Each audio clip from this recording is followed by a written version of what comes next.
चलिए, previous lecture में we had already discuss section. हमने प्रीवियस लेक्चर में क्या क्या डिस्कस किया है।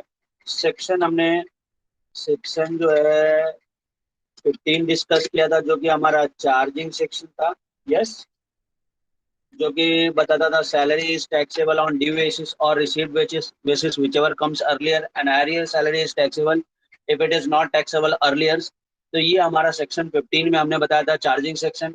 चार्जिंग सेक्शन में ही एक बात बताई गई, if there is a relationship between payer and receiver as a employee and employer, then employer and employee, then whatever amount received by employee from its employer will be taxable in the hands of employee as a income from salary.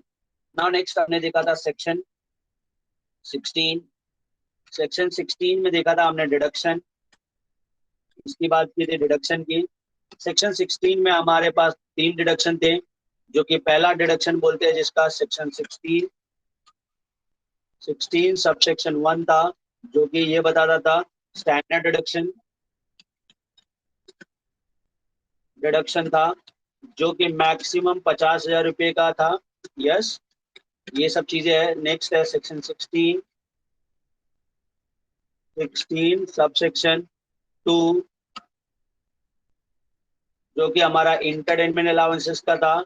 It is applicable only for government employee. Yes, not for government employee के लिए था। Section 16 sub section 3, जो कि professional tax था। Professional tax actual amount paid उसका deduction मिलता था यहाँ पे। नेक्स्ट हमने पढ़ा सेक्शन 17 सब सेक्शन 1, जो कि सैलरी को डिफाइन किया था। नेक्स्ट हमने देखा सेक्शन 17 सब सेक्शन 2, जो कि हमारा परक्विजिट को डिफाइन किया था। इसमें हमने पढ़ा था टैक्सेबल परक्विजिट के बारे में, as well as not taxable perquisite के बारे में। यस, यहाँ तक हमने कवर किया था क्या कल? यस, यहाँ तक अभी हमने ये सैलरी चैप्टर में ये सारे टॉपिक बेसिकली हमने कवर किए थे। यस, यहाँ तक कवर किया ना हमने। यहाँ तक किसी को कोई डाउट है, कुछ पूछना है, नहीं समझ में आया तो प्लीज आस्क मी। ठीक है, what ever you have doubt या जो भी आपको क्वेरी है वो पूछ सकते हैं यहाँ तक। अब इससे रिलेटेड हमने ये बात किया था कि हम एक आपको क्वेश्चन करवाने वाले थे।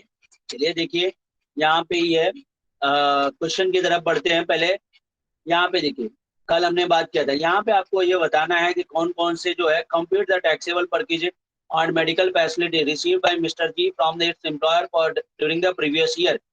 Medical premium paid for ensuring the health of Mr. G. Mister G के हेल्थ मेडिकल इंश्योरेंस के लिए प्रीमियम पे किया है, तो एग्जेम्प्ट होगा। देखो यहाँ पे पहला ही पॉइंट में लिखा है health insurance premium paid by employer approved by scheme not taxable, दिख रहा है ये यहाँ पे, तो ये एग्जेम्प्ट होगा। समझ में आया बच्चों? अंडरस्टूड? फर्स्ट पॉइंट समझ में आया क्या? ये एग्जेम्प्ट होगा, समझ में आया क्या? Hello, now treatment of doctor treatment of mister G by his family doctor से अगर आप ट्रीटमेंट करवाते हो then it is not tax, it is a taxable. देखो यहाँ पे लिखा है any other facility in India family doctor fully taxable. समझ में आया? नेक्स्ट है treatment of mister G in government hospital में अगर आपने ट्रीटमेंट करवाया है तो एग्जेम्प्ट है। यहाँ पे देख सकते हो, गवर्नमेंट हॉस्पिटल में अगर आपने ट्रीटमेंट करवाया है तो उसको लिए नॉट टैक्सेबल है। नेक्स्ट है आपका treatment of mister G grandfather in private clinic. यहाँ पे देखो ग्रैंड फादर का ट्रीटमेंट हुआ, वो भी प्राइवेट क्लिनिक। पहले तो ध्यान देखो बच्चों, फैमिली मेंबर में आपका स्पाउस आ सकता है, चिल्ड्रन आ सकते हैं, डिपेंडेंट पेरेंट्स आ सकते हैं, लेकिन ग्रैंड पेरेंट्स को फैमिली मेंबर में इंक्लूड नहीं किया गया है। देख सकते हो यहाँ पे फैमिली मेंबर में इतने लोगों को ही इंक्लूड किया गया है, ये spouse, children, dependent brother parents and brother and sister. It is not included grand father और ग्रैंड मदर। ठीक है, मतलब ग्रैंड पेरेंट्स को इंक्लूड नहीं किया है, for that reason it is a taxable. Now treatment of mister G mothers 68 years old and it is dependent by family doctor। देखो ये डिपेंडेंट ब्रदर को इंक्लूड तो किया गया है फैमिली में, लेकिन ये ट्रीटमेंट कौन कर रहा है? फैमिली डॉक्टर ट्रीटमेंट कर रहा है। तो हमने पहले ही बताया था कि अगर आप फैमिली डॉक्टर से ट्रीटमेंट करवा रहे हो तो वो टैक्सेबल है, इसलिए हमने यहाँ पे टैक्सेबल लिखा है बच्चों। नेक्स्ट है आपका treatment of mister G sister dependent in nursing home. Nursing home मतलब आपका प्राइवेट हॉस्पिटल में आपने करवाया है, once again it is taxable.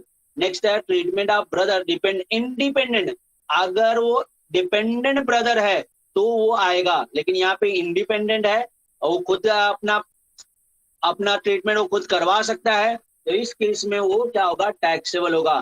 Treatment of grandfather 75 year dependent abroad, abroad में ट्रीटमेंट हुआ, तो ये बच्चों फादर का ट्रीटमेंट अब्रॉड में हुआ है तो ये एग्जेम्प्ट है। जरा देखिए यहाँ पे अब्रॉड वाला पॉइंट दिया गया है, मेडिकल ट्रीटमेंट इन अब्रॉड, ठीक है। exempt to extent of prescribed extent exempt to the extent of permitted by RBI, तो ये exempt है। expenses staying in abroad, वो देखो यहाँ पे cost of stay in abroad वो भी exempt है, वो भी exempt होगा यहाँ पे। लेकिन यहाँ पे क्या बोला? expenses staying in abroad of the patient, अब ये 30,000 है, ये टैक्सेबल क्यों है? अब उसका रीजन ये रीजन बताता हूँ क्यों टैक्सेबल है। यहाँ पे देखो taxable perquisite amount of exceeding the amount permitted by RBI, अगर आरबीआई के जो ने परमिट किया उससे ज्यादा होता है तो टैक्सेबल होगा, अदरवाइज वो एग्जेम्प्ट होता है। देखो limit specified by RBI, RBI ने लिमिट कितना स्पेसिफाई किया? 75,000, ठीक है। अब ये 75,000 आरबीआई का लिमिट है और आरबीआई के लिमिट से ये दोनों अगर ऐड करो तो 80,000 होता है। यस 80,000 होता है, इसलिए ऊपर वाला टैक्सेबल होगा और लास्ट वाला एग्जेम्प्ट हो जाएगा। तो यहाँ पे देखो वही चीजें हमने लिखा है, medical facility outside India, total expenditure treatment 50,000 plus 30,000, ये दोनों मिला के 80,000 हुआ। आरबीआई का लिमिट कितना है? 75, उतना एग्जेम्प्ट हो जाएगा और बाकी का बचा हुआ टैक्सेबल हो जाएगा, बाकी का बचा हुआ टैक्सेबल हो जाएगा। ये वाले पार्ट का लास्ट के तीनों का हमने दिया है यहाँ पे। देखो यहाँ पे क्लियरली लिखा था कि आपको एग्जेम्प्ट कितना होगा? जितना आरबीआई आपको बताएगी, और उससे ज्यादा हुआ तो एक्सेस अमाउंट क्या हो जाएगा? टैक्सेबल हो जाएगा। तो आरबीआई का परमिशन कितना है? आरबीआई का परमिशन 75,000 है, ये भी एग्जेम्प्ट ही होगा, लेकिन सर्टन बाकी का जो एक्सेस अमाउंट है वो टैक्सेबल होगा। देखो यहाँ पे 50,000 इसका है ट्रीटमेंट का और 30,000 आपका बच्चों स्टेइंग इन अब्रॉड पेशेंट, मतलब वो वहां पे रहने का खर्चा है, तो 50 प्लस 30 80,000 होता है। लेकिन आरबीआई ने कितना बताया? आरबीआई के अकॉर्डिंग कितना एग्जेम्पशन होना चाहिए? 75, तो 75 आपका एग्जेम्प्ट हो जाएगा, बचा हुआ 5,000 आपका टैक्सेबल हो जाएगा। तो ये आउटसाइड इंडिया, ये 3 पॉइंट समझ में आया क्या सबको? आउटसाइड इंडिया वाला मतलब ये वाला टेबल में जो है, अंडरस्टूड? ये 3 पॉइंट लास्ट का समझ में आया क्या? यस और नो? यस और नो? समझ में आया? ओके, चलिए आगे बढ़ते हैं। अब इसमें तो हमने बता ही दिया है, जो एग्जेम्प्ट, जिसके सामने एग्जेम्प्ट लिखा है उसका अमाउंट यहाँ पे एग्जेम्प्ट लिखेंगे, और जिसके सामने हमने टैक्सेबल लिखा है वो यहाँ पे अमाउंट लिखेंगे, तो टोटल आपका टैक्सेबल है। यहाँ पे हमने लिखा grandfather and independent brother are not included within the meaning of family, ये हमने पहले ही बताया। यहाँ फैमिली का जो डेफिनेशन दिया गया है उसमें ग्रैंडफादर इंक्लूड नहीं होते हैं, इसलिए ग्रैंडफादर के ट्रीटमेंट के लिए जो पैसा मिल रहा है वो टैक्सेबल होगा। समझ में आया आपको? Understood everyone? तो ये मेडिकल परक्विजिट समझ में आया बच्चों? परक्विजिट 2 टाइप का होता है, एक आपका टैक्सेबल परक्विजिट होता है और दूसरा आपका नॉन टैक्सेबल परक्विजिट होता है।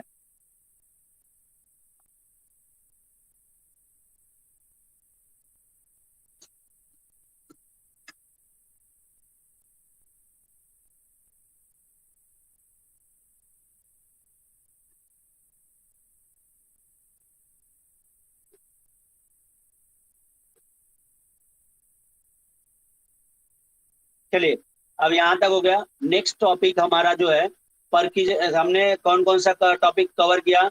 सेक्शन 17। अभी ये स्पेसिफाइड एम्प्लॉय मींस क्या होता है? स्पेसिफाइड कहीं पे यहाँ पे देखो एक परक्विजिट में ही एक वर्ड यूज हुआ था, देखो any contribution in excess of 1,50,000 approved superannuation fund by the employ in respect of SSC, ठीक है। तो यहाँ पे सुपर एन्युएशन फंड किसके लिए? स्पेसिफाइड एम्प्लॉय के लिए। अब यहाँ पे स्पेसिफाइड एम्प्लॉय हम किसे बोल सकते हैं? उस वर्ड को डिफाइन किया गया है। स्पेसिफाइड एम्प्लॉय कौन हो सकता है, ठीक है।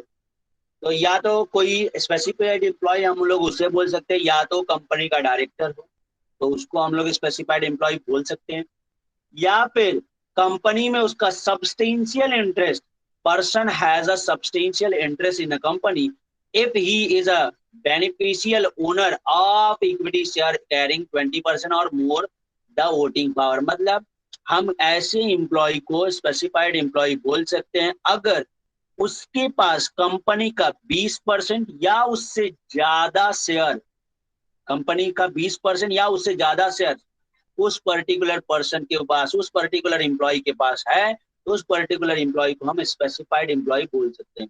या ऐसे एम्प्लॉय को स्पेसिफाइड एम्प्लॉय बोला जा सकता है जिसका सैलरी 50,000 से ज्यादा है। देखो, employee drawing a salary more than 50,000 while calculating limit of 50,000 following payment shall be ignore. मतलब ऑल नॉन मॉनेटरी बेनिफिट, मतलब ऑल नॉन मॉनेटरी बेनिफिट नहीं होना चाहिए। मॉनेटरी बेनिफिट एक्सेप्ट जो भी एग्जेम्प्ट है, एचआरए वगैरह नहीं होना चाहिए। आगे स्टैंडर्ड डिडक्शन 40,000 नहीं बच्चों, ये 50,000 है, सॉरी हाँ ये 50,000 है। Deduction and entertainment allowances professional tax, मतलब स्टैंडर्ड ये सब चीजें माइनस करने के बाद ही आपका 50,000, मतलब बेसिकली आपका बेसिक सैलरी जो है का टैक्सेबल अमाउंट जो है 50,000 से ज्यादा होना चाहिए।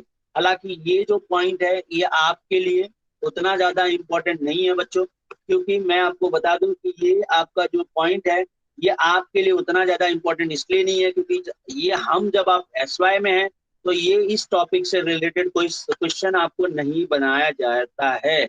लेकिन अगर आप सीए, सीपीटी, आईसीडब्ल्यू ये सारी चीजें कर रहे हो तो वहां पे ये पॉइंट इससे रिलेटेड क्वेश्चन आपको बनाया जा सकता है।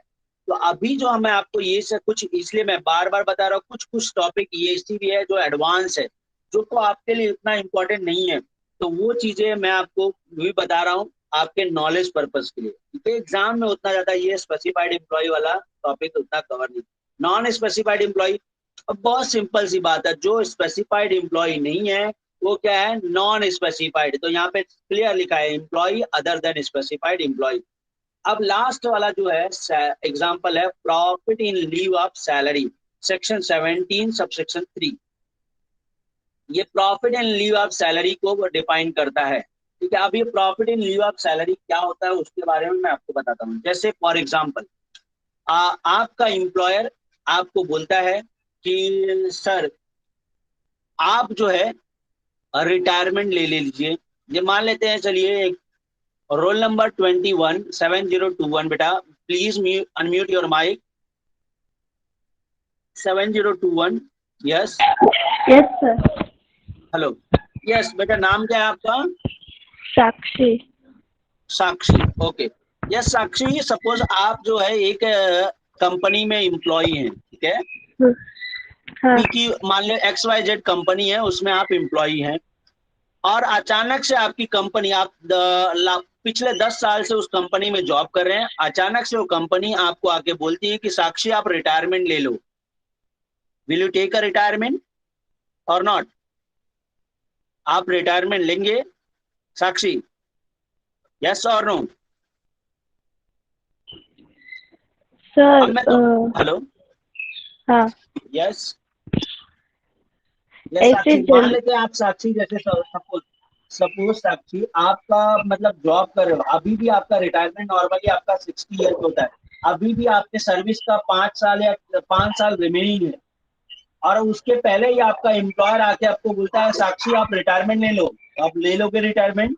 अभी भी 5 साल नहीं। सर्विस आपका बचा है कंपनी, हाँ? नहीं सर। नहीं लोगे, बराबर है, बराबर है। हाँ। Is it clear? लेकिन अब आपका एम्प्लॉयर बोलता है साक्षी आप रिटायरमेंट ले लो, रिटायरमेंट के बदले में आपको 20 लाख रुपया दूंगा, तो क्या आप लोगे? अभी ले लोगे? No sir. क्यों? अरे भाई आप जॉब क्यों कर रहे हो? आप रिटायरमेंट ले लोगे ना, क्योंकि बहुत सिंपल सी बात है कि आप जॉब करके आपको आपको ये डर था कि अगर आपने रिटायरमेंट ले लिया तो आपका सैलरी बंद हो जाएगा। लेकिन आपका हाँ। एम्प्लॉयर रिटायरमेंट के टाइम जो आपको कंपनसेट कर रहा है कि आप 5 साल पहले रिटायरमेंट ले रहे हो, इस वजह से हम आपको 20 लाख रुपया पे कर रहे हैं, कंपनसेशन दे रहे हैं क्योंकि आप 5 साल पहले रिटायरमेंट ले रहे हो। इस वजह से। तो आप तो ले लोगे ना, ऑब्वियसली ले हाँ लेंगे, यस और नो। हाँ हो। तो अब मुझे बताओ, ये जो 20 लाख मिला है, वो क्या आपका सैलरी है, सैलरी इनकम है, यस और no? Yes. Yes it is a salary income, yes it is a salary income. क्यों? अब मैं उसका रीजन बताता हूँ। क्योंकि ये जो 20 लाख आपको दिया गया है, वो 5 साल जो आप जॉब करते और जो जॉब करने के बाद आपको सैलरी मिलता, उस सैलरी के बदले ये 20 लाख रुपया दिया जा रहा है, यस और नो? यस और नो? ये 20 लाख आपको कंपनी क्यों पे कर रही है? वो सैलरी के बदले में, जो आप 5 साल फ्यूचर में जॉब करते हैं तो आपको सैलरी मिलता है, उस सैलरी के बदले, इसलिए बोला जा रहा है सैलरी के अगेंस्ट आपको ये प्रॉफिट हुआ है, इसलिए उसका नाम ही देखो क्या है, profit in lieu of salary. मतलब आपने सैलरी के बदले कोई प्रॉफिट अर्न किया है, then it is a salary income. इसको हम लोग बोलते हैं profit in lieu of salary, ठीक है? तो ये भी आपका टैक्सेबल होता है सैलरी इनकम में, ठीक है? सपोज आपका एम्प्लॉयर बोलता है, suppose roll number 28 8028, please unmute your mic बेटा। Hello, unmute your mic. Hello, roll number 28, चलिए रोल नंबर 14 804114 8014।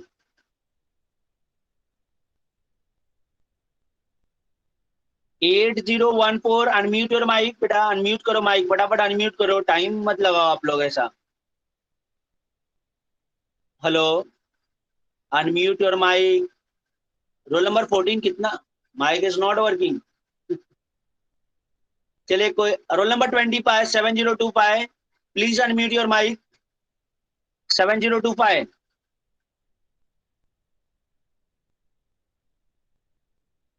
हेलो, 7025।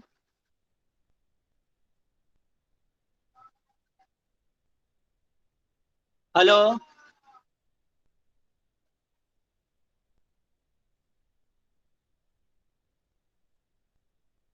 चलिए अभी mic is not working sir, ma'am. Yes 28, please unmute your mic. चलिए,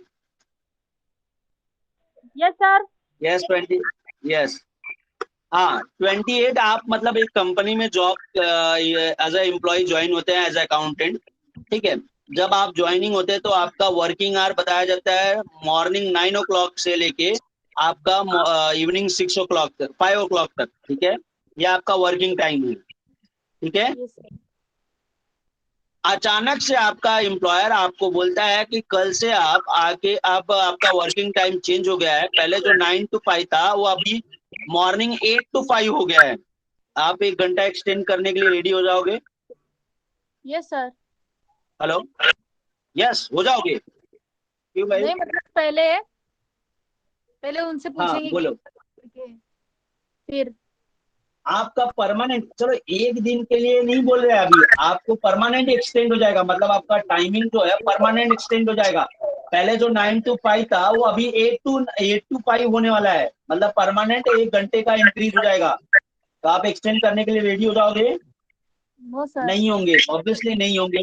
क्यों कहोगे? हम हमें जब ज्वाइन हुए तो हमारा वर्किंग टाइम यही बताया गया था। तो अब आप जो लॉ है, जो रूल है, उसमें आप मॉडिफिकेशन कर रहे हो। तो अगर उस मॉडिफिकेशन के बदले भी और आपका एम्प्लॉयर बोलता है ठीक है, मैं आपको ये मॉडिफाई कर रहा हूँ, आपका वर्किंग टाइम बढ़ा रहा हूँ, उसके लिए मैं कंपनसेट कर रहा हूँ, आपको 2 लाख रुपीज दे रहा हूँ, तो जो वर्किंग टाइम बढ़ा है उसके बदले आपका एम्प्लॉयर आपको कंपनसेट कर रहा है 2 लाख रुपीज से, तो अब हम रेडी हो जाएंगे कि ठीक है, हमें उस एक्स्ट्रा टाइम का एक्स्ट्रा बेनिफिट मिला है। तो इसलिए, और इसको भी हम लोग क्या बोलते हैं, profit in lieu of salary. देखो वही जब पॉइंट यहाँ पे बोला है, देखो, if the amount of any compensation due, mute कर लो माइक, रोल नंबर 28 अभी, please mute your mic. If the amount of compensation due or received by SSC from his employer or former employer, former employer का मतलब होता है previous employer, ठीक है? आपने सुना होगा फॉर्मर चीफ मिनिस्टर, ठीक है? जिसको हम लोग आपके आपके लैंग्वेज में बात करें तो एक्स एम्प्लॉयर, मतलब पहले वाला। एट और in connection with termination of his employment और मॉडिफिकेशन ऑफ, मतलब आपको जो कंपनसेशन दिया जा रहा है वो किसके बदले दिया जा रहा है, या तो आपका एम्प्लॉयमेंट टर्मिनेट हुआ है या उसके टर्म्स में कुछ मॉडिफिकेशन हुआ है। एनी पेमेंट ड्यू और receive by assessee from his employer और हिज एम्प्लॉयर, कुछ भी पैसा इसके अलावा मिला है, any sum received employee under the keyman insurance policy. अब ये क्या होता है, ये इंपॉर्टेंट पॉइंट है, उसके लिए इसको हमने नीचे एक्सप्लेन किया है। कीमैन इंश्योरेंस पॉलिसी का मतलब कौन, कीमैन इंश्योरेंस पॉलिसी का मतलब क्या होता है बच्चों? Including sum allotted by way of bonus और सच पॉलिसी। अब ये कीमैन इंश्योरेंस पॉलिसी का मतलब बता देता हूं। जैसे कीमैन इंश्योरेंस किसके लिए लिया जाता है? कीमैन मतलब वो प्यून, ऑफिस का प्यून नहीं बच्चों, हाँ, जो जिसके पास ऑफिस का की होगा ऐसा नहीं। कीमैन मतलब कौन होता है? ऐसा कोई एम्प्लॉय जिसको कंपनी, जिसका ऐसा कोई एम्प्लॉय है जो कंपनी का, जिसको कंपनी छोड़ने से, वो पर्टिकुलर एम्प्लॉय अगर कंपनी छोड़ देता है तो उसके वजह से कंपनी को लॉस सफर करना पड़ सकता है। तो ऐसे एम्प्लॉय को हम कीमैन एम्प्लॉय बोलते हैं। कीमैन बोलते हैं मतलब वो हमारे कंपनी का बहुत ही इंपॉर्टेंट एम्प्लॉय है। बात समझ में है? जिसके जाने से कंपनी के प्रॉफिट पे सेटबैक हो सकता है, लॉस हो सकता है, कंपनी का जो प्रॉफिट है वो रिड्यूस हो सकता है, या कंपनी का प्रॉफिट लॉस में कन्वर्ट हो सकता है। ऐसे पर्सन को हम कीमैन बोलते हैं। तो कंपनी को ये रिस्क है कि अगर वो एम्प्लॉय छोड़ के जाएगा तो हमें लॉस सफर करना पड़ सकता है या प्रॉफिट रिड्यूस हो सकता है, ऐसा हमें रिस्क है। तो कंपनी क्या करती है, अपने इस रिस्क को इंश्योरेंस कंपनी के पास एक इंश्योरेंस करवाती है, ठीक है, और उस इंश्योरेंस कंपनी को एक पॉलिसी के थ्रू प्रीमियम पे करती है, ठीक है। अब अगर ये बात कंपनी को पता है कि मैं कंपनी के लिए, मान लेते मिस्टर ए कीमैन है, तो ये बात तो मिस्टर ए को भी पता होगी ना कि मैं कंपनी के लिए कीमैन हूं। तो मिस्टर ए भी बोल सकते हैं ना, सर मुझे आप एक्स्ट्रा क्या दे रहे हो? तो कंपनी क्या बोलती है कि सर मैंने आपके लिए कीमैन एक सेपरेट इंश्योरेंस पॉलिसी लेके रखा है, और वो पॉलिसी का बेनिफिट जब वो मैच्योर होगा, तो अगर उसमें देखो यहाँ पे बोला गया, मान लो 10 लाख का पॉलिसी है और एम्प्लॉयर को 6 लाख का मिला, मतलब जो कंपनी का ओनर है उसको 6 लाख मिला, तो उसका वो टैक्सेबल होगा पीजीबीपी में। जो पैसा एम्प्लॉय को मिल रहा है, मान लीजिए 10 लाख था, तो 10 लाख के पॉलिसी में 6 लाख एम्प्लॉयर को मिला और बाकी का पैसा एम्प्लॉय को मिल रहा है। तो जो एम्प्लॉयर को मिला वो पीजीबीपी में टैक्सेबल होगा, और जो एम्प्लॉय को मिला तो वो कहाँ टैक्सेबल होगा? सैलरी में। वैसे ही यहाँ पे जो प्रिंसिपल को मिला पीजीबीपी, एजेंट और प्रिंसिपल, और एजेंट को मिला अदर सोर्सेस। कॉन्ट्रैक्टर और कॉन्ट्रैक्टी में, जो कॉन्ट्रैक्टर को मिला पीजीबीपी और जो कॉन्ट्रैक्टी को मिलेगा वो इनकम फ्रॉम अदर सोर्सेज। तो जब मैं पीजीबीपी पढ़ाऊंगा तो भी मैं वहां पे भी कीमैन इंश्योरेंस पॉलिसी के बारे में डिस्कस करूंगा। तो अभी मैंने उसको यहाँ पे पहले ही बता दिया है, तो वापस वहां पे मुझे नहीं लगता है वापस जो है डिटेल में बताने का कोई जरूरत होगा, ठीक है। चलिए तो आगे हम बात करते हैं। नेक्स्ट आपका जो है any expenses incurred by employee, ये बहुत इंपॉर्टेंट पॉइंट है, ध्यान में रखना। Any expenses incurred by employee for employment purpose is not allowed as deduction under the head income from salary, it should be ignored। मतलब अगर मैं मेरे एम्प्लॉयमेंट पर्पस के लिए कोई भी खर्चा करता हूं तो उस खर्चे का मुझे कोई डिडक्शन नहीं मिलेगा। फॉर एन एग्जाम्पल, मैं एक टीचर हूं, अभी मैं अपने मतलब मैं एक टीचर हूं, मैं एक प्रोफेसर हूं, मैं अपने लेक्चर लेने के लिए मैं कुछ टेक्स्ट बुक परचेस करता हूं, मैं कोई रेफरेंस बुक परचेस करता हूं, मैं कोई आर्टिकल लिखता हूं, उसके लिए ये सारी चीजों के लिए मैं कोई एक्सपेंसेस करता हूं। तो अब ये मेरा खर्चा क्यों हो रहा है? For the purpose of employment हो रहा है, तो मुझे ये खर्चे का इनकम टैक्स में कोई भी डिडक्शन नहीं मिलेगा। इसलिए यहाँ, हालांकि आपको आगे जब क्वेश्चन सॉल्व करेंगे तब उस क्वेश्चन में होगा इस तरह का पॉइंट, लेकिन आपको उस टाइम पे ये सारे पॉइंट को इग्नोर करना है, ठीक है। चलिए नोट ये याद रखेंगे बच्चों। अब हम बात करते हैं, अभी तक हम लोग ऑन गोइंग जॉब के बेनिफिट की बात कर रहे थे। मतलब मैं जॉब कर रहा था तो मुझे क्या मिल रहा था, सैलरी मिल रहा था, बेसिक सैलरी मिल रहा था, डियरनेस अलाउंसेस मिल रहा था, एचआरए मिल रहा था, परक्विजिट मिल रहा था। ये सारी चीजें मुझे बेनिफिट मिल रहा था कब, जब मैं जॉब कर रहा था, ऑन गोइंग द जॉब। अब मैं अगर रिटायर हो जाता हूँ तो रिटायरमेंट के टाइम क्या क्या बेनिफिट है at the time of retirement. तो सबसे पहला आता है ग्रेचुटी, सेक्शन 10 सबसेक्शन 10। ग्रेचुटी का एग्जाम्पशन कहाँ पे दिया गया है, देखो मैं वापस बता रहा हूँ, once again I am repeating, whatever exemption is given under the income tax, it is given under section 10। ठीक है, जो भी एग्जाम्पशन आया है वो कौन से सेक्शन में आया है, सेक्शन 10 में आया है। तो एग्जाम्पशन के लिए कौन सा सेक्शन अप्लाई होता है, सेक्शन 10। ठीक है, ये ध्यान में रखें आप लोग। ठीक है, आप सब सेक्शन नहीं पता है तो भी चलेगा, लेकिन आप याद रखो कि जो भी एग्जाम्पशन है वो सेक्शन 10 में है। ठीक है, gratuity, it is a retirement benefit payable at the time of session of employment on the basis of duration of service. मतलब ये रिटायरमेंट बेनिफिट है, जब एम्प्लॉय रिटायर्ड होगा तो उसको ये बेनिफिट दिया जाता है। किस बेसिस पे, कितना साल आप उस पर्टिकुलर कंपनी में जॉब किए। तो यहाँ पे ग्रेचुटी के लिए बताया गया है।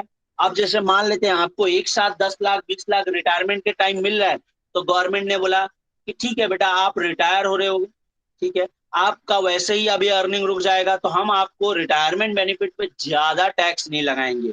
तो गवर्नमेंट ने बताया कितना टैक्स है और कितना टैक्सेबल और कितना एग्जेम्प्ट। देखो अगर आप रिटायरमेंट बेनिफिट, ये पहले ही मैंने बता दिया कि ये ग्रेचुटी क्या है, रिटायरमेंट बेनिफिट है। लेकिन आप किसी इमरजेंसी बस आप अपने एम्प्लॉयर को रिक्वेस्ट करते हो और बोलते हो कि सर मेरा ये ग्रेचुटी जो रिटायरमेंट बेनिफिट है, जो रिटायरमेंट के टाइम मिलने वाला है, आप मुझे अभी दे दीजिए जॉब करते करते। तो मतलब वही बोला, during the period of service, job करते करते अगर आपको ग्रेचुटी मिला है then it is fully taxable to all employee, चाहे आप गवर्नमेंट एम्प्लॉय हो या नॉन गवर्नमेंट एम्प्लॉय हूँ, इससे कुछ फर्क नहीं पड़ेगा, आपको ये पूरा का पूरा टैक्सेबल हो जाएगा। क्यों, क्योंकि ये रिटायरमेंट बेनिफिट था, आपने during the period of service ही ले लिया है, during the continuation of job ही ले लिया है, इसलिए ये पूरा का पूरा टैक्सेबल हो जाएगा। अब अगर ये on the termination of service, after the date या रिटायरमेंट, बेसिकली आपको रिटायरमेंट के बाद अगर आपको ये मिलता है तो आपको पूछा जाएगा सर आप क्या आप गवर्नमेंट एम्प्लॉय हैं। अगर आप आंसर देते हो हाँ सर मैं गवर्नमेंट एम्प्लॉय हूँ, तो आपको जितना भी मिला है fully exempted, what ever amount you have received, that entire amount will be exempted without any limit, without any restriction. जैसे आपको 10 लाख मिला है, 50 लाख मिला है, 20 लाख मिला है, whatever amount you have been received, that entire amount will be exempted. ठीक है, अगर आप गवर्नमेंट एम्प्लॉय हैं तो। अगर आप नॉन गवर्नमेंट एम्प्लॉय हैं, अगर आप कौन है, नॉन गवर्नमेंट एम्प्लॉय हैं, तो आपको पूछा जाएगा सर आप क्या ये आप कवर्ड हो पेमेंट ऑफ ग्रेचुटी एक्ट 1972। ये ध्यान रखना, ग्रेचुटी एक्ट भी याद रखना, ये भी ऑब्जेक्टिव में पूछा जाता है। ग्रेचुटी एक्ट कौन सा है, 1972, इसको हम शॉर्ट में बोलते हैं पोगा, पेमेंट ऑफ ग्रेचुटी एक्ट 1972। अगर आप इसमें कवर्ड होते हो तो पार्शियल टैक्सेबल होगा और पार्शियली एग्जेम्प्ट होगा। अब कितना अमाउंट टैक्सेबल होगा और कितना एग्जेम्प्ट होगा वो हमने नीचे एक्सप्लेन किया है। Not covered by payment of gratuity, अगर आप पोगा में कवर्ड नहीं होते हो तो पार्शियली टैक्सेबल और पार्शियली एग्जेम्प्ट होगा। अब देखते हैं हम लोग, अभी अभी मैंने बताया गवर्नमेंट एम्प्लॉय को मिला फुल्ली टैक्स एग्जेम्प्ट होगा। अगर नॉन गवर्नमेंट एम्प्लॉय को मिला, नॉन गवर्नमेंट एम्प्लॉय को मिला टैक्सेबल ग्रेचुटी कैसे मिलेगा, ग्रेचुटी रिसीव ग्रेचुटी एग्जेम्प्ट। मतलब मान लो आपको 10 लाख मिला है, उसमें से 8 लाख एग्जेम्प्ट है तो आपको 2 लाख रुपया टैक्सेबल हो जाएगा। उसी तरह से यहाँ पे आपको पहला पॉइंट बोला, अगर आप covered by gratuity act under POGA, मतलब पोगा के अंडर आप कवर्ड होते हो, तो आपको बोला गया ये तीनों में से जो लोअर होगा, ये तीनों में से जो लोअर होगा वो आपका एग्जम्पशन होगा। सपोज आपका ग्रेचुटी एक्चुअली रिसीव, आपने actual amount receive maximum 20 lakh, और यहाँ पे बोला गया 15 डिवाइड बाय 26, और last drawn salary per month, एक महीने का सैलरी जब आप रिटायर हुए, सपोज आप फरवरी मंथ में रिटायर हुए, तो फरवरी वाले महीने में आपने कितना सैलरी विड्रॉ किया। मान लेते हैं फरवरी 2021 में मैं रिटायर हो रहा हूँ, तो फरवरी 2021 में मुझे सैलरी कितना मिला एक महीने का, ठीक है, वो लिया जाएगा। नंबर ऑफ ईयर कंप्लीटेड, मैं कितना महीना जॉब किया। Number of year completed, service in excess of 6 month. मतलब क्या है, अगर सपोज आपको जो है जॉब आपने जो किया है 15 साल 7 महीना किया है, 15 ईयर 7 मंथ आपने जॉब किया है, तो ये आपको 16 ईयर ले लेना होगा, 16 ईयर ले लेना होगा, ठीक है। अब अगर आपने 15 ईयर 6 मंथ जॉब किया है, तो कितना लेना होगा इसे बताओ बच्चों। 15 ईयर 6 मंथ किया जॉब, तो आपने इसे कितना लेना होगा बोलो। चलिए कमेंट में करके बताइए, चैट बॉक्स में बताइए। 15 ईयर 6 मंथ जॉब किया तो बोला गया, बोलो 15 ईयर 6 मंथ को कितना लेंगे। जैसे 15 साल 7 महीना था तो उसको 16 साल आपको कंप्लीटेड ईयर लेना होगा। अब यहाँ पे 15 साल 6 महीना है, तो कितना लेंगे, कितना ईयर लेंगे इसको। तो बोला गया 16, इसको आप 15 ईयर्स ही लोगे, 15 ईयर्स ही लोगे। मतलब आपको उसको राउंड अप कब करना है, जब 15 6 महीने से ज्यादा अगर आपने काम किया तो उसको 1 साल ले लो, लेकिन आपने 6 महीना और 6 महीने से कम है तो उसे आप इग्नोर करो, ठीक है। समझ में आया। आगे हमें बोला गया बेसिक। अब यहाँ पे हम जो सैलरी वर्ड बताएं, सैलरी चीजों में क्या क्या चीजें इंक्लूड होगी। सैलरी वर्ड में basic salary plus dearness allowances, और डियरनेस अलाउंसेस जो होना चाहिए वो फॉर्मिंग पार्ट है। यहाँ पे देखो, यहाँ पे बोला है dearness allowances include forming part of salary और non forming part of DA, मतलब दोनों ही डीए आपका इंक्लूड होगा। अब ये फॉर्मिंग पार्ट क्या होता है, फॉर्मिंग पार्ट का मतलब ये रिटायरमेंट बेनिफिट के लिए इंक्लूड होगा। Non forming part it is not considered as retirement benefit, लेकिन हम जब कवर्ड अंडर पोगा है तो उसमें हम दोनों डीए को कंसीडर करते हैं। सर हमें कैसे पता चलेगा वो फॉर्मिंग है या नॉन फॉर्मिंग, क्वेश्चन में आपको इन्फॉर्म किया रहेगा। अगर क्वेश्चन में नहीं इंफॉर्मेशन दिया है वो फॉर्मिंग है या नॉट फॉर्मिंग, तो आपको ध्यान रखना है, उसे आपको कंसीडर करना है कि वो फॉर्मिंग पार्ट ऑफ सैलरी है, पहली बात। दूसरी बात, अब आपको यहाँ पे दूसरी बात ध्यान में रखना है कि ये इतना डिटेल में आपको नहीं पूछा जाएगा। क्यों, क्योंकि आप लोग अभी एसवाई में, ये सब इतना डिटेल जो चीजें है वो हम आपको जो अब आप सीए वगैरह करेंगे वहां पे उतना डिटेल में, लेकिन मैं आपको नॉलेज पर्पस के लिए बता रहा हूँ। चलिए देखते हैं हम ग्रेचुटी कैसे एग्जाम्पशन कैलकुलेट करेंगे, ठीक है। एक पर्सन है जिसको मिला है, सैलरी मिली है, basic salary per month, basic salary per month है 50,000। डीए है, डियरनेस अलाउंसेस है 20,000, ठीक है। ग्रेचुटी रिसीव्ड है उसको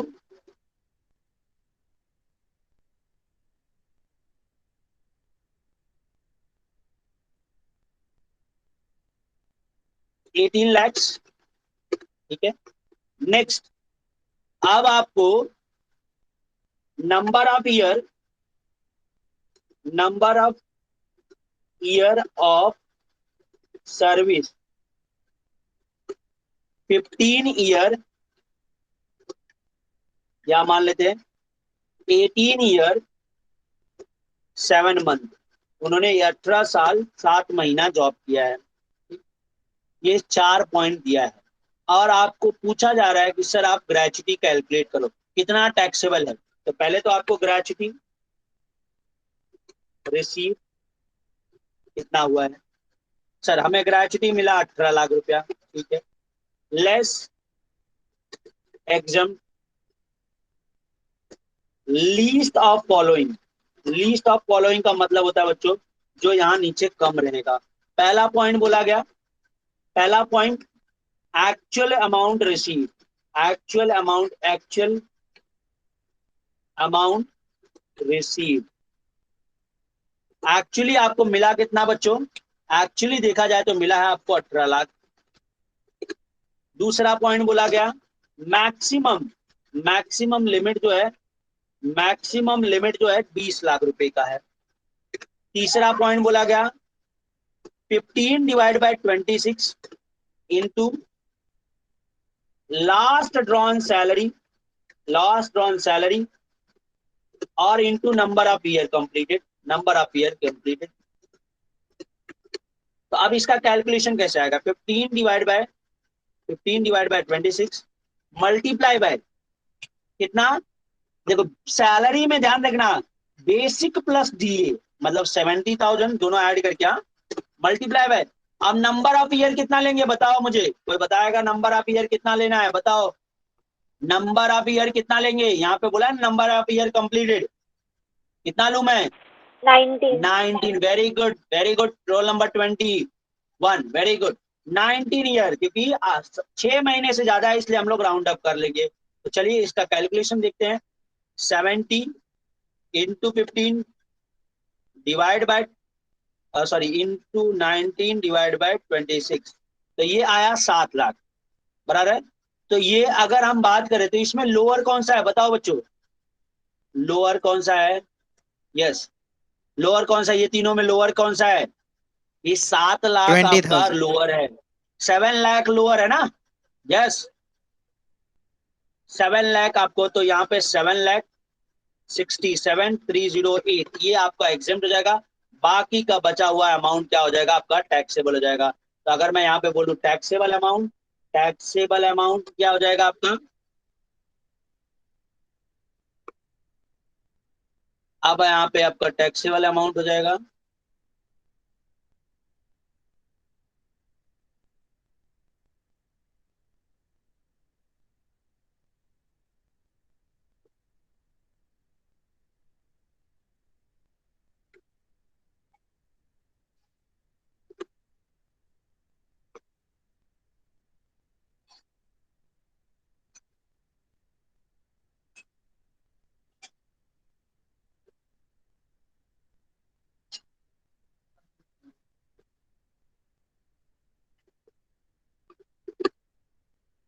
तो ये आपका टैक्सेबल हो जाएगा।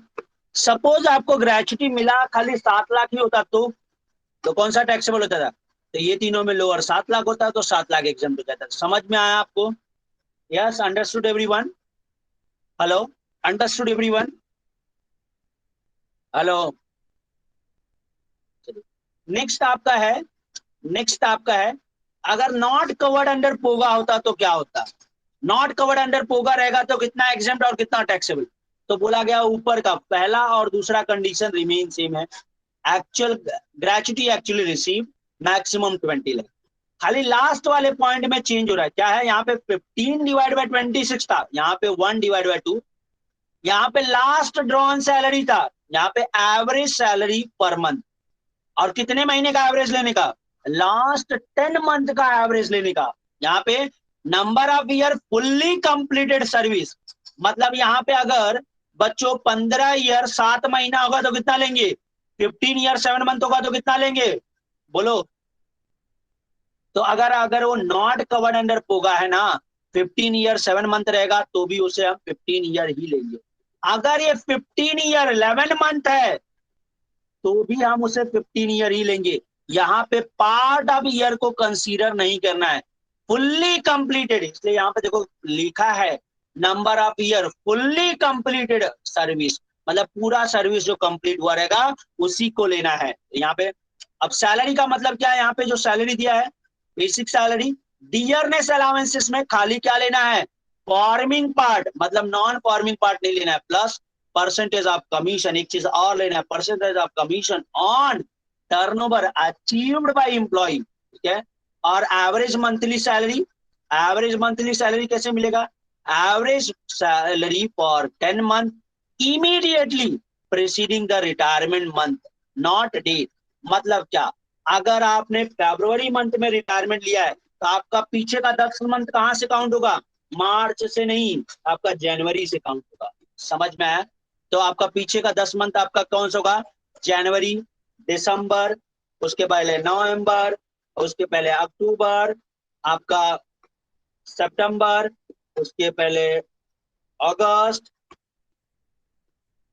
जुलाई, जून, और उसके बाद मई। कितना मंथ होता है? 1 2 3 4 5 6 7 8 9 9 10। तो अभी अप्रैल भी आ जाएगा। ठीक है, इस तरह से मतलब आप अगर फरवरी मंथ में रिटायरमेंट लेते हो तो आपका पीछे का जो 10 मंथ है वो कहां से काउंट होगा? जनवरी से लेके अप्रैल तक रहेगा। अगर आपने मार्च में रिटायरमेंट लिया तो मार्च के पहले मंथ कौन सा आया था? पीछे का 10 मंथ क्या होगा? फरवरी से काउंट होगा। समझ में आया सबको? तो यहाँ पे वो प्रीसीडिंग मंथ का मतलब समझना आप। ठीक है, point of retirement remember, point of remember क्या है? Gratuity receive during the period of service fully taxable. अगर आप ड्यूरिंग द सर्विस ले रहे हो तो फुल्ली टैक्सेबल है, उसमें कोई भी एग्जम्पशन नहीं है ना, चाहे आप गवर्नमेंट एम्प्लॉय है नॉन गवर्नमेंट।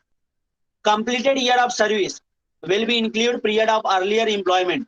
अर्लियर एम्प्लॉयमेंट मतलब क्या? आपने जो पहले किसी और जगह जॉब किया रहेगा वो भी इंक्लूड करना है। If the employee was not entitled to gratuity at that time, मतलब अगर पहले कहीं जॉब किया है और उस टाइम पे आप ग्रेचुटी आपको नहीं मिला था तो उस सर्विस को भी इंक्लूड करना। हालांकि इतना टेक्निकल आपसे नहीं पूछा जाएगा। One second.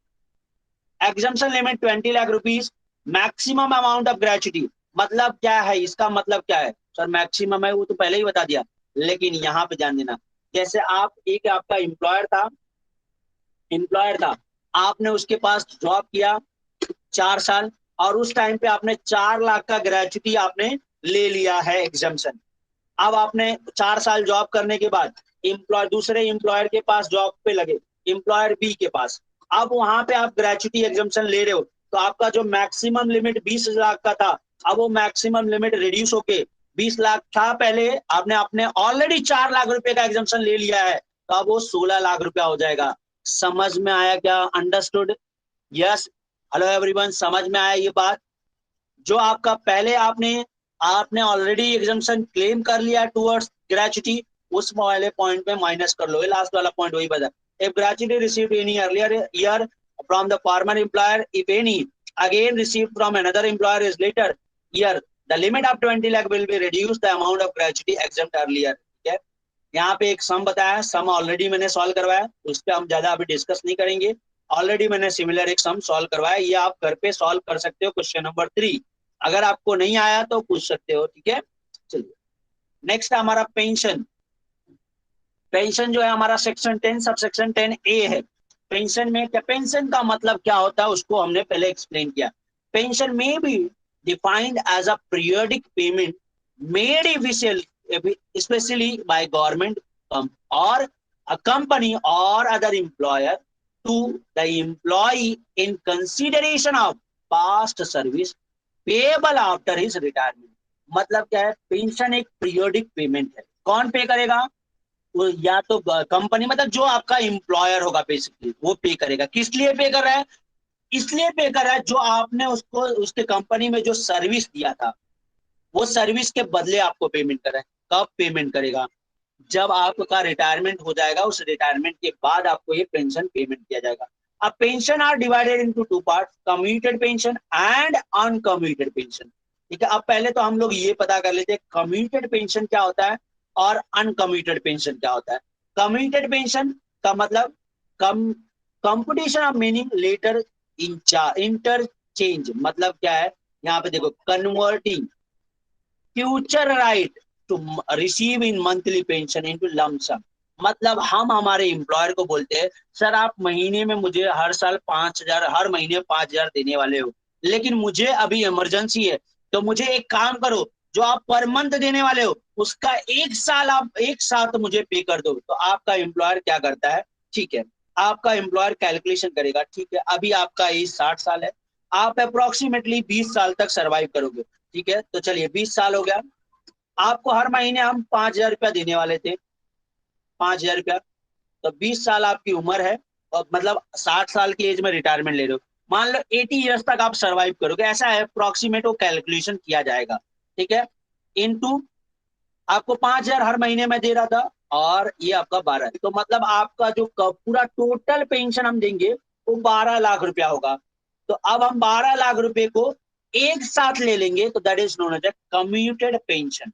कम्यूटेड पेंशन, लेकिन नॉर्मली लोग हैं एक साथ पूरा लेते नहीं है।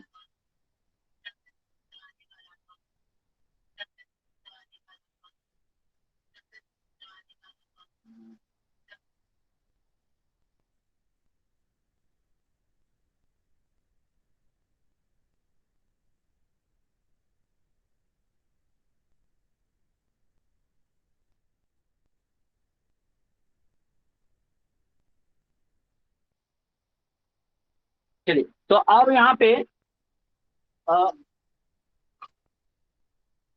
हेलो, अब यहाँ पे जो है नॉर्मली क्या बोला जाता है, नॉर्मली एक साथ नहीं लेते हैं। एक अभी आपको क्वेश्चन में इस तरह से बोला रहेगा कि 50% कम्यूट कर लिया, तो 50% कम्यूट कर लिया तो बच्चों आपको 50% कितना हो गया, 6 लाख।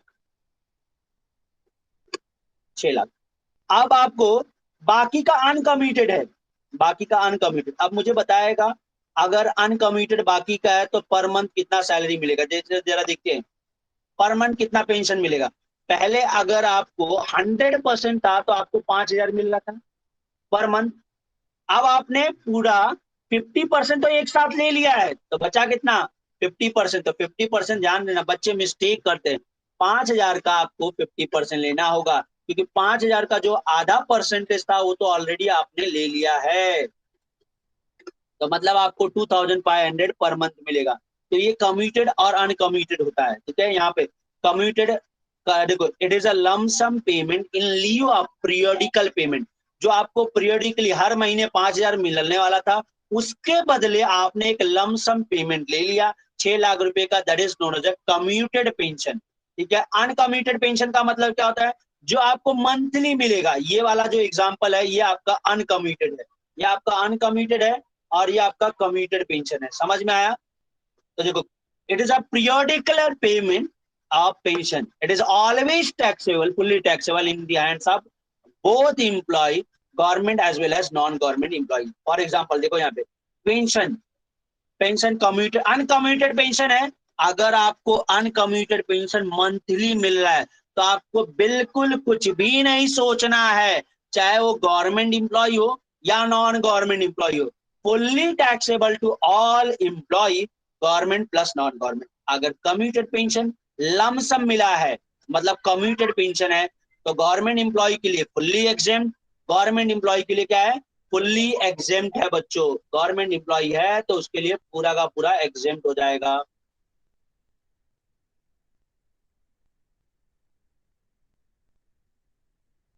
समझ में आया।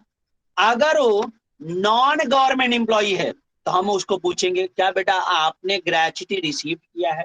If gratuity is received by employee तो एग्जम्पशन कितना होगा, 1/3 ऑफ फुल्ली कम्यूटेड पेंशन। अगर gratuity is not received by employee, exemption कितना होगा, half of the fully commuted pension. अब मैं यहाँ पे बोलता हूँ, यहाँ पे आप मुझे बताएंगे कि कितना आपका एग्जम्पशन होगा। अगर पहला condition, if he receive gratuity, तो अगर वो ग्रेच्युटी रिसीव्ड किया है तो कितना एग्जम्पशन होगा, देखो कितना एग्जम्पशन होगा बोलो। कम्यूटेड पेंशन, अनकम्यूटेड की बात नहीं कर रहे बच्चों। अनकम्यूटेड में तो पूरा का पूरा टैक्सेबल है। कम्यूटेड में देखो यहाँ पे कम्यूटेड,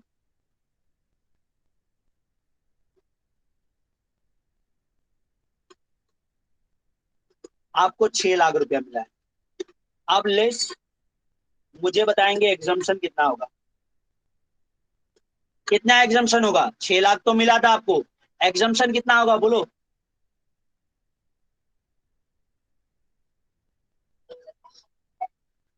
तो बच्चे मिस्टेक करते हैं, क्या करते हैं, यहाँ पे उनको लगता है सर एग्जम्पशन 1/3 है, तो वो लोग क्या करते हैं 6 लाख का 1/3 लेते हैं, जो कि रॉन्ग होगा।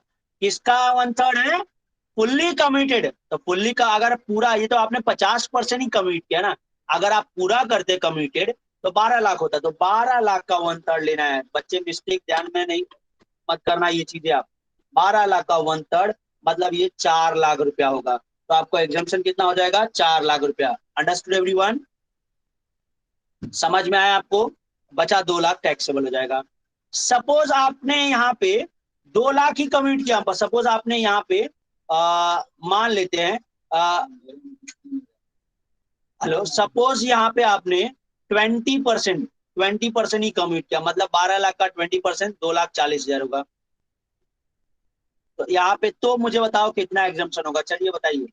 तो भी वो ग्रेचुटी रिसीव्ड है, और ग्रेचुटी रिसीव्ड है तो 12 लाख का 1/3 कितना एग्जाम्पशन होगा, 4 लाख का एग्जाम्पशन होगा क्या, यस और नो? मेरा क्वेश्चन समझ में आया? 12 लाख फुल्ली कमिटेड पेंशन था, ये फुल्ली कमिटेड पेंशन है।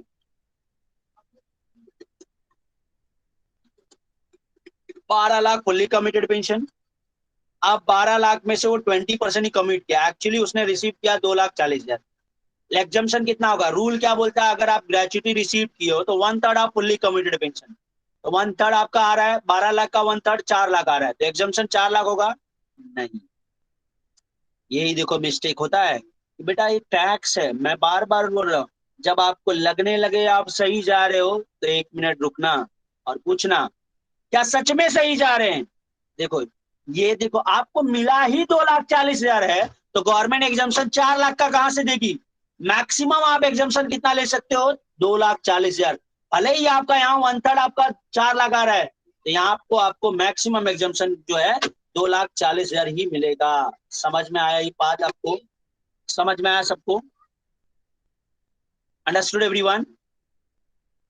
समझ में आया? यस और नो? आप जरा ध्यान देना, अगर वो जो है पार्शली कंप्लीट, अब जरा ध्यान देना, यही पॉइंट को मैं आगे लेके चलता हूं।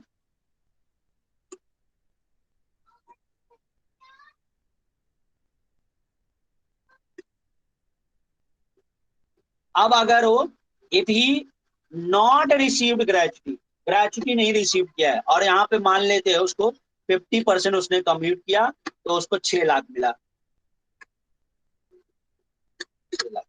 चलिए अब मुझे बताएंगे आप कितना एग्जाम्पशन होगा। चलिए पहले मैं आपको सर कि ऐसे कैसे आप बता रहे हो, यहाँ रूल पढ़ लीजिए।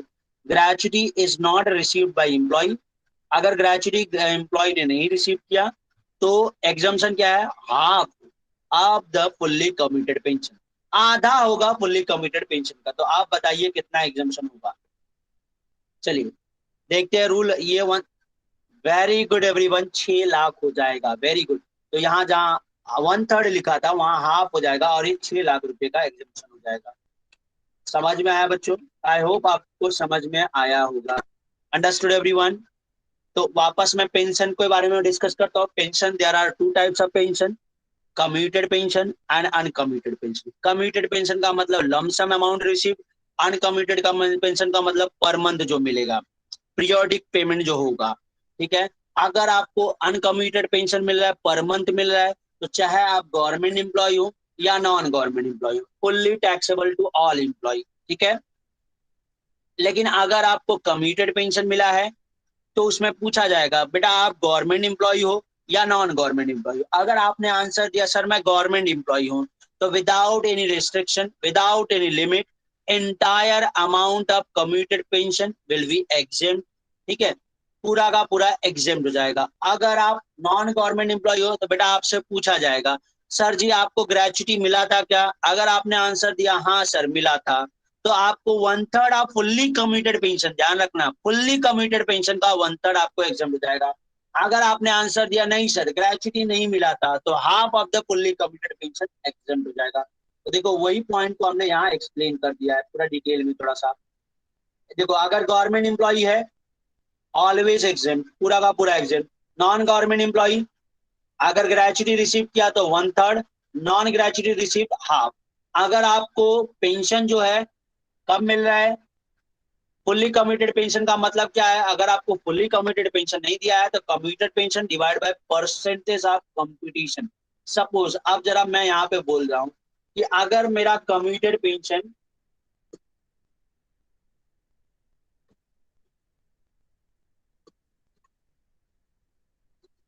40% है, और 40% के लिए अमाउंट जो है 4 लाख रुपया है, तो मुझे बताएंगे, कोई बताएगा फुल्ली कमिटेड पेंशन कितना होगा? क्वेश्चन में इस तरह से भी पूछता है, फुल्ली कमिटेड पेंशन कितना होगा, कोई बताएगा?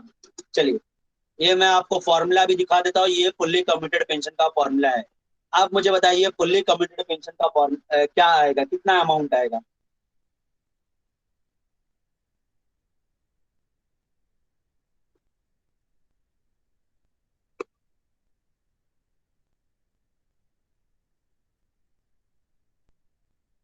दस लाख। Very good. कैसे आया? अब बहुत सिंपल सी बात है, अगर आपने 40% के लिए 4 लाख है, 40% के लिए 4 लाख है, तो 100% के लिए कितना होगा? Cross multiply 10 lakh. तो इस तरह से कैलकुलेशन भी करना पड़ सकता है fully committed pension.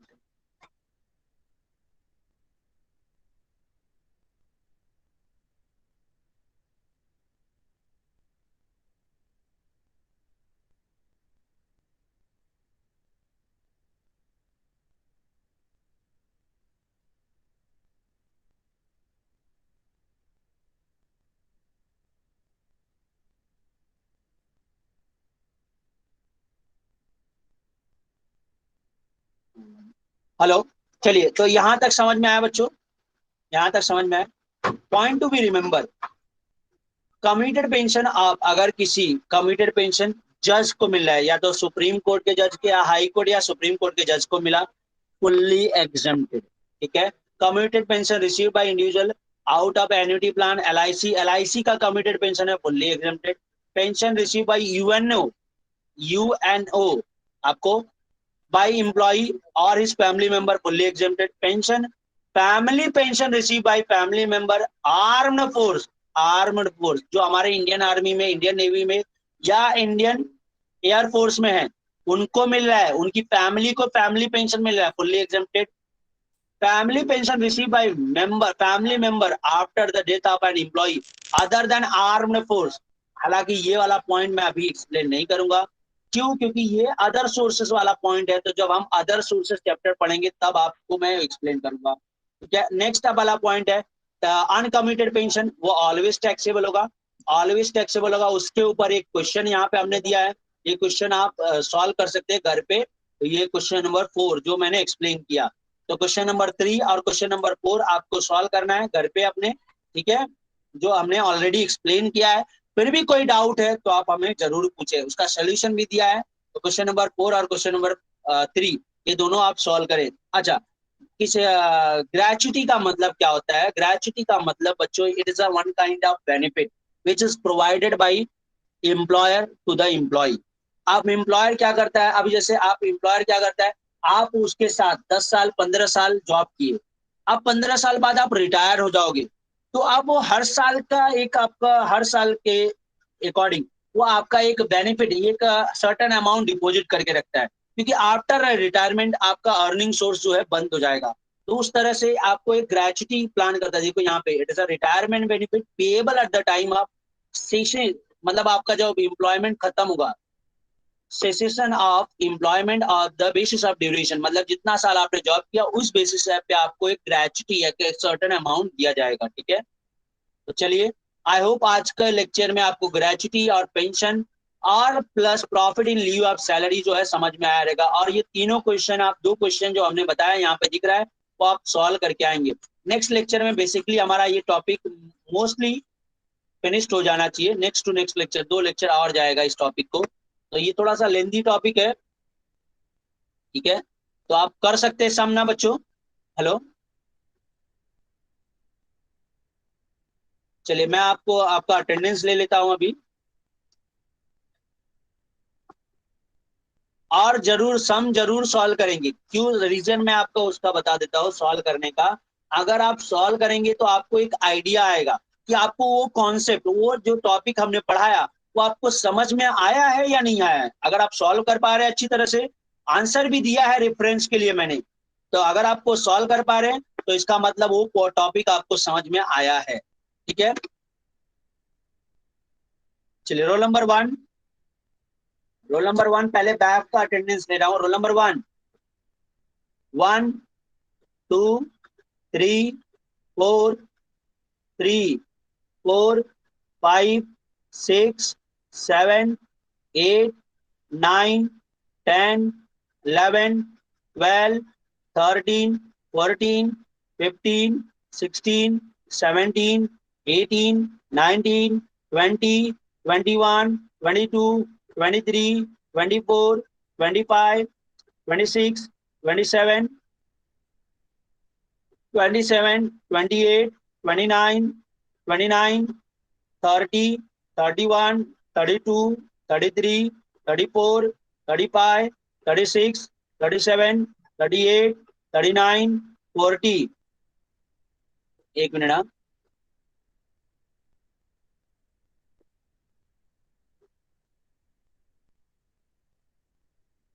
36, 40, 36, 37, 38, 39, 40, 41, 42, 43, 44, 45, 46, 47, 48, 49, 50, 51, 51, 52, 53, 54, 55, 56, 57, 58, 59, 60. 1, 2, 3, 4, 5, 6, 7, 8, 9,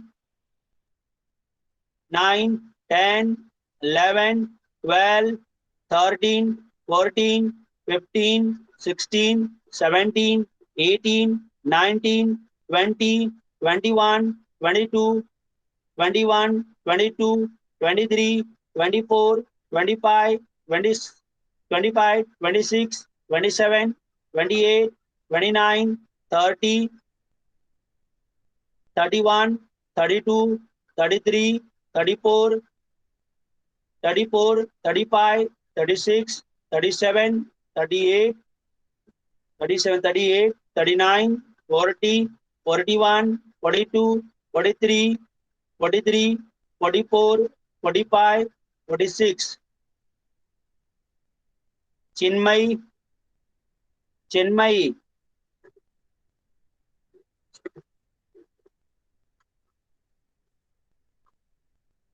roll number 22. Okay. और किसी का मिस हुआ क्या अटेंडेंस? चलिए ठीक है. बैफ का अटेंडेंस कंप्लीट हुआ. बीबीआई का ले लेता हूँ. आप लोग रेसिडेंशियल स्टेटस का असाइनमेंट बच्चों आप लोग सॉल्व करें, क्योंकि ऑलरेडी आपको ज्यादा कुछ अभी ये चैप्टर में ज्यादा कुछ हमने दिया नहीं है, बर्डन नहीं है, तब तक आपका टाइम मिल रहा है, तो उस टाइम पे आप सॉल्व करें रेसिडेंशियल स्टेटस का जो क्वेश्चन है. चलिए roll number 1 BBI. Roll number 1 BBI. 1, 2, 3, 4, 5, 6, 7, 8, 9, 10, 11, 12, 13, 14, 15, 16, 17, 18, 18, 19, 19, 20, 21, 22, 23, 24, 25, 26, 27, 28, 29, 30, 31, 32, 33, 34, 35, 36, 37, 38,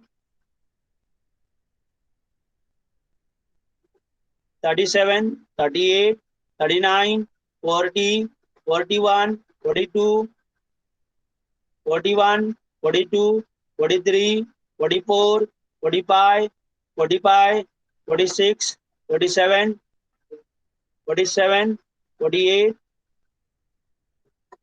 किसी का अटेंडेंस मिस हुआ क्या?